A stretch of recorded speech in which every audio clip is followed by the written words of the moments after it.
আলফা স্বাধীনৰে চৰকাৰৰ আলোচনাৰ প্ৰসংগ উত্থাপন হৈ থকাৰ সময়তে আলফা স্বাধীনৰ শিবিৰত আক্ৰমণ म्यानमार স্থিত আলফা স্বাধীনৰ শিবিৰত ভয়ংকৰ আক্ৰমণ ড্ৰোনৰ জৰিয়তে তিনিবাৰকৈ আক্ৰমণ আলফা স্বাধীনৰ শিবিৰ আক্ৰমণত বিদ্ৰোহী সংগঠনটোৰ দুজনকৈ সদস্য আহত হোৱাৰ কথা স্বীকাৰ কৰিছে আলফা স্বাধীনে ইফালে সেনাৰ আক্ৰমণক কঠোৰ ভাষাৰে নিন্দা জনাইছে আলফা স্বাধীনৰ সেনাধ্যক্ষ পৰেশ বৰুৱাই আলফা স্বাধীনক শেষ কৰাৰ বাবে এই অভিযান সেনাৰ দখলদাৰী বাহিনীৰ দ্বাৰা এনে আক্ৰমণে আলফাৰ আদৰ্শ কেতিয়াও শেষ কৰিব নোৱাৰে বুলি মন্তব্য কৰিছে পৰেশ বৰুৱাই লক্ষ্যত উপনীত নোপোৱালৈ আলফাৰ সংগ্ৰাম অব্যাহত ৰখাৰো হুংকাৰ পৰেশ বৰুৱাৰ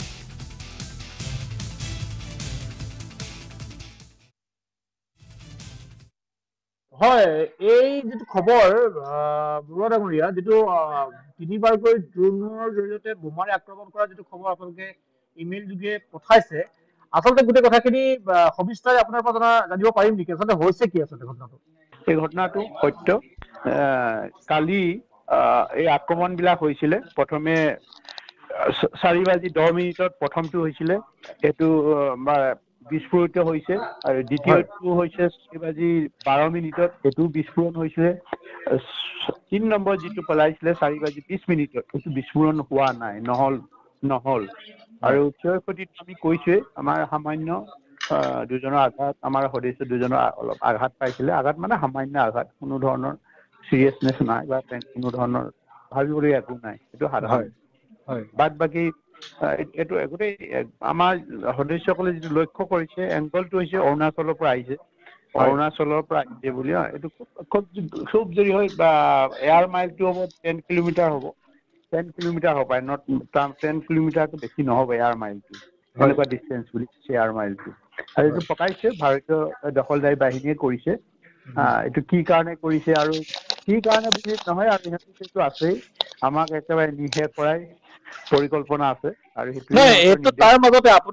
আপোনাৰ কথাও মুখ্যমন্ত্ৰী ডাঙৰীয়াই কৈ আছে কিছু আলোচনাৰ প্ৰসংগ বা কিছু নৰমপন্থাৰ গোটে প্ৰক্ৰিয়াটো চলি আছিল তাৰ মাজতে এনেকুৱা ধৰণৰ ঘটনা কিয় সংঘটিত হ'ব পাৰে বা তাৰ কাৰণ কেনেকুৱা ধৰণৰ হ'ব পাৰে কাৰণ এটো হ'ব পাৰে কাৰণ দেখাইছে এটো হয়তো সাব ষ্টেণ্ডাৰ্ড ভয় খুৱাই পেপুৱা লগাই আলোচনাত বা বহিব লাগে বা বহুৱাবলৈ বিচাৰিছে আৰু কিছুমান হয়তো ইয়াৰ বিৰোধও থাকে যেনেকৈ আমাৰ বা প্ৰথম পিসিজি তিনলানি সময়তে যেটো একে ভাল এটা সুন্দৰ এটা আলোচনা হৈ থকা সময়তে আমাৰ 8 জন লৰাক হত্যা কৰিছে এই এনে পৰিকল্পনা এইবিলাক পৰিকল্পনা থাকে দখলদাৰী বাহিনী কেতিয়াও ইহঁতে অসমৰ পৰা অসমল এটা মানে স্থায়ী সমাধানৰ যেটো সংঘাত চলি আছে স্থায়ী সমাধানটো নিবিচাৰে আৰু বিশেষকৈ সিকিউৰিটি যিসকল ভাৰতীয় সেনা বাহিনী হোক বা অন্যান্য এই কোম্পানী বিলাকত জড়িত আছে এটো এটা অসমত থকা মানে ইহঁতৰ কাৰণে বিভিন্ন উপাদান বিলাক পাই থাকে ঘৰ চলিবৰ কাৰণে অৰ্থনৈতিক যিবা উপাদান বিলাক আছে বক্ক পথে ইহঁতি আয়োজন মানে কি কয় আয় কৰিব পৰা এটা অসমখন ভৰপুৰি বিশেষকৈ অসমখনে নহয় গোটেই আমাৰ ওয়েছা অঞ্চলতে এইটো ব্যৱসায় চলি আছে সেনা হোক বা অন্যান্য যিবিলাক সিকিউৰিটি কনচাৰ্ন সিকিউৰিটিৰ লগত জড়িত আছে সেই ব্যক্তিসকলে ইয়াৰ পৰা প্ৰচুৰ টকা পইচা কমাব পাৰে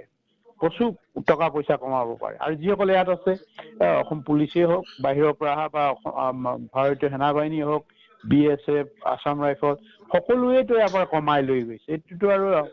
সৰ্বজন বিদিত আৰু হিকানে এটো ভাবিছো যদি কেনেবাকে এটা কিবা আলোচনা মাধ্যমে যদি কিবা এটা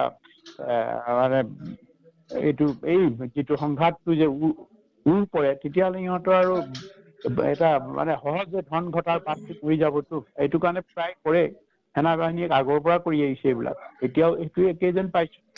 এই ডিজাইনটোৱে আকৌ ইহঁতে প্ৰয়োগ কৰিছে